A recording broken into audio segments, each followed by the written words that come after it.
પ્રણામ, જય જિનેન્દ્ર, જય ગૌ માતા। તારીખ 27/8/2025 આજ રોજ સ્વર્ગીય પાલન વેલજી ગાલા ગામ લાકડિયા હાલ પરેલ તરફથી શ્રી કલાપુરમ જીવદયા ધામ પાલઘર ગૌશાળામાં અબોલ જીવોને લાપસી આપવામાં આવે છે। ખૂબ ખૂબ ધન્યવાદ, ખૂબ ખૂબ આભાર, ખૂબ ખૂબ અનુમોદના।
પ્રણામ, જય જિનેન્દ્ર, જય ગૌ માતા। તારીખ 28/8/2025 આજ રોજ જાગૃતિબેન અંકુર ગળા 40મો જન્મદિવસ નિમિત્તે ગામ સામખિયારી પાર્લા ઈસ્ટ શ્રી કલાપુરમ જીવદયા ધામ પાલઘર ગૌશાળામાં અબોલ જીવોને લાપસી આપવામાં આવે છે। ખૂબ ખૂબ ધન્યવાદ, ખૂબ ખૂબ આભાર, ખૂબ ખૂબ અનુમોદના।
ये देखो, हर थर्सडे ये बच्चा गौशाला आता है रोटी खिलाने के लिए।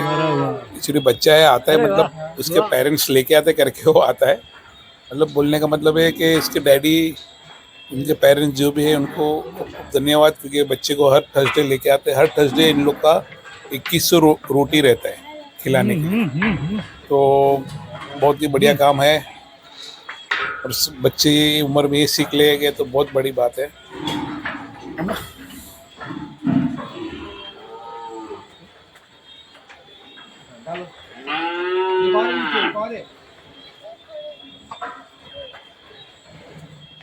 अच्छा।